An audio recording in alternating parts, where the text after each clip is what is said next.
terrible, pareil, hein? Ah! Je sais même pas que c'est que ton père pourrait bien te compter, là. Là, c'est rendu que ça fait déjà trop de temps qu'on attend. Hey, faut que je te compte. Quand moi, j'étais allé aux États-Unis, on part, on est trois au bas. Moi, ton parrain et un ami. Et à l'époque, on trouvait que c'était une très bonne idée. Parce que ton parrain était le plus vieux, il avait 18 ans. Moi, j'avais 17. Et notre autre chum en avait 16. Fait on roule. Puis, rendu proche, ton père veut faire son comique, il aime tout le temps ça. Fait qu'il raconte l'histoire de quand moi j'avais fait les douanes avec ton grand-père, mon idée de génie de mettre mes mains au plafond, qui a causé à ce que ton grand-père a été obligé de donner des preuves que j'étais vraiment son enfant, que ta moraine aussi était vraiment sa fille, puis qui a probablement gâché les 4 prochains voyages qu'on suivit, mais c'est ça qui est ça. Fait rendu juste avant, ton parrain qui est le plus vieux de la gang, qui a toujours été le gars le plus safe qu'on pourrait dire en quelque sorte, nous dit, écoute, ça paraît pas bien, Reg, si c'est toi qui conduis, t'es mineur. Automatiquement, on s'en va aux États-Unis, on a l'air coupable. Faudrait qu'on change de place. Mais l'idée de génie, il l'a eu à une distance des douanes où ce que clairement on pouvait les voir.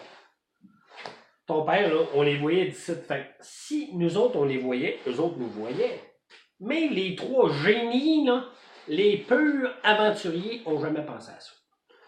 Fait quand on est arrivé dans la file d'attente, il y avait à peu près 4 chars avant nous autres, on allait arriver, on était de plus en plus proches. Ton parrain a eu la brillante idée de dire, c'est ça qu'on le fait. Fait t'as eu 3 génies, parce que fouille-moi pourquoi notre chum a débarqué dans l'arrière, il était déjà en arrière. T'as eu 3 gars qui ont débarqué du char pour changer de conducteur. Avec du recul, je me rends compte que c'est un peu bizarre. Même avec les meilleures intentions du monde, t'es obligé de lui donner raison. Fait on arrive, le douanier est à côté, lui nous a clairement vu changer de position, fait des fois que ta chance, ça fasse partie du questionnaire. Fait qu'il nous demande en premier, la même chose qu'il avait demandé à ton grand-père par l'époque, where you go? T'as 3 génies qui répondent de concert ensemble, Hampton Beach! Et le douanier trouve pas ça si normal que ça que des jeunes de notre âge partent pour un road trip. Fait qu'il se penche, puis il nous demande, on présume qu'il nous demande parce que le seul qui parlait vraiment anglais, c'était ton parrain. Fait qu'il nous demande c'est quel métier qu'on fait. Fait ton père à l'époque avait le métier le plus glamour possible, je travaillais dans un club vidéo. Fait I work in a club vidéo. On a notre autre ami en arrière qui est le plus jeune, que lui fait le ménage d'un palais de justice. Fait I work to the palais de justice. Et le douanier, super compréhensif, décide de passer au conducteur. Ce qui s'avère être sa victime pour lui, en quelque sorte. Fait il regarde ton parrain très sérieusement, puis il attend la réponse de ton parrain. Et ton parrain travaille comme fait de l'entretien ménager dans une marina, une très, très petite marina où ce qu'on reste. On est très loin de la mer. Mais, notre anglais étant ce qu'il est, I work to the beach. Fait que le douanier, il demande, sort tes papiers, regarde, check la ville d'où ce qu'on vient chacun de nous autres. On vient tous de la même ville.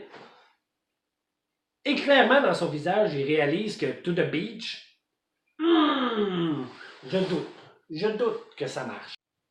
Donc, plus que le douanier pose des questions sur où ce que ton parrain travaille, plus qu'on en a louche.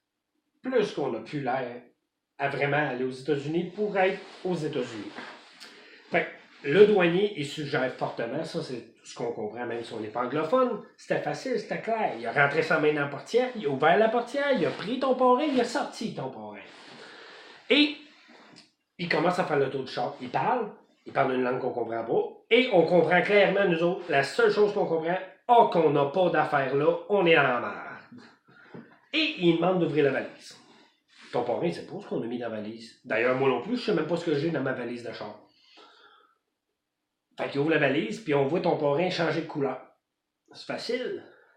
J'ai juste ici un petit miroir, là. Et je vois les jambes de ton parrain qui tremblent.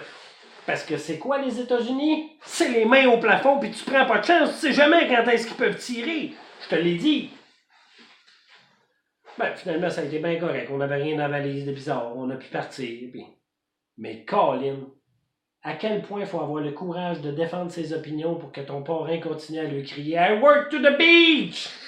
To the beach! » Wow, les États-Unis. Ça, c'est un